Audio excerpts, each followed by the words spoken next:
নমস্কাৰ। এই মুহূৰ্তত আহি পৰিছে আজিৰ কেইবাটাও গুৰুত্বপূৰ্ণ খবৰ। প্ৰথমটো খবৰ, মুখ্যমন্ত্ৰী ডক্টৰ হিমন্ত বিশ্ব শৰ্মাৰ বিপদ। ওদালগুৰিৰ সভালৈ গৈ আছিল মুখ্যমন্ত্ৰী ডক্টৰ হিমন্ত বিশ্ব শৰ্মা। তেনে সময়তে তেখেতৰ কনভয়ৰ বাহন দুৰ্ঘটনাগ্ৰস্ত হৈছে।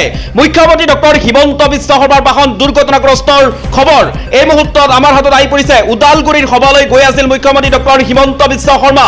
কনভয় পথৰ কাষত ৰৈ থকা লোকক মাত দিয়াৰ বাবে বাহন ৰখোৱাৰ সময়ত দুৰ্ঘটনাগ্ৰস্ত হৈছে মুখ্যমন্ত্ৰী ডক্টৰ হিমন্ত বিশ্ব শৰ্মাৰ বাহন। এখন ইনোভা বাহন ক্ষতিগ্ৰস্ত হোৱাৰ খবৰ এই মুহূৰ্তত আমাৰ হাতত আহি পৰিছে। মংগলদৈৰ নগৰবাসীত সংঘটিত হৈছে এই ভয়ংকৰ পথ দুৰ্ঘটনা। এই মুহূৰ্তত আহি পৰিছে আন এটা গুৰুত্বপূৰ্ণ খবৰ। পদপথত সন্দেহজনক লোকে দিব নোৱাৰিব দোকান। একাংশই মিয়ালেণ্টৰ দাবী কৰাৰ পিছতে কঠোৰ চৰকাৰ। নথিপত্ৰ নথকা সন্দেহজনক লোকে দিব নোৱাৰিব পদপথত দোকান। গুৱাহাটীৰ পদপথত দিয়া দোকানীৰ বিৰুদ্ধে কঠোৰ ৰাজ্য চৰকাৰ। বহুতো সন্দেহজনক লোকে পদপথত আছে। বেণ্ডিং জোন নিৰ্ধাৰিত কৰি স্থানান্তৰ কৰা হ'ব খিলঞ্জীয়া ভূমিপুত্ৰসকলক। হিমৰ ভিতৰত ৰখা হ'ব খিলঞ্জীয়াক। নথিপত্ৰ পৰীক্ষা কৰিহে থাকিবলৈ দিয়া হ'ব পদপথৰ দোকানীসকলক। এই মুহূৰ্তত আহি পৰিছে আন এটা গুৰুত্বপূৰ্ণ খবৰ। মিয়াৰ লগত যুদ্ধ নহয়, অসমক ভিক্ষাৰী বনাবলৈ হিমন্ত বিশ্ব শৰ্মাই যুদ্ধ কৰিছে। মুখ্যমন্ত্ৰীৰ কুকৃতি আমি সমগ্ৰ বিশ্বত দেখুৱাই দিম।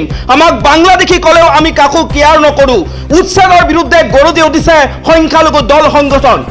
এই মুহূৰ্তত আহি পৰিছে আন এটা বিগ ব্ৰেকিং নিউজ। ৰাজ্য কঁপাই যোৱা ভয়ংকৰ গেলাবিল কাণ্ড।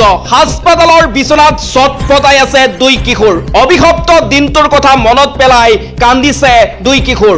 বিষত চিঞৰিছে, যন্ত্ৰণাত কক বগাইছে। কিন্তু 48 ঘণ্টাৰ পিছতো গ্ৰেপ্তাৰ নহল শশাংক শ্ৰেষ্ঠ, ৰাজু শ্ৰেষ্ঠ, ৰঞ্জিত শ্ৰেষ্ঠ।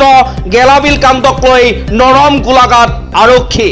এই মুহূৰ্তত আহি পৰিছে আন এটা গুৰুত্বপূৰ্ণ খবৰ। 1 কোটি সংখ্যালঘু সজাগ হ'ব। হাতে হাতে কলম বিলাই লাখ লাখ সংখ্যালঘুক বিশেষ আহ্বান আমচুৰ। অস্ত্ৰ নহয়, হাতত কলম তুলি দিয়ক মুখ্যমন্ত্ৰীয়ে বুলি মন্তব্য কৰিছে আমচুৱে।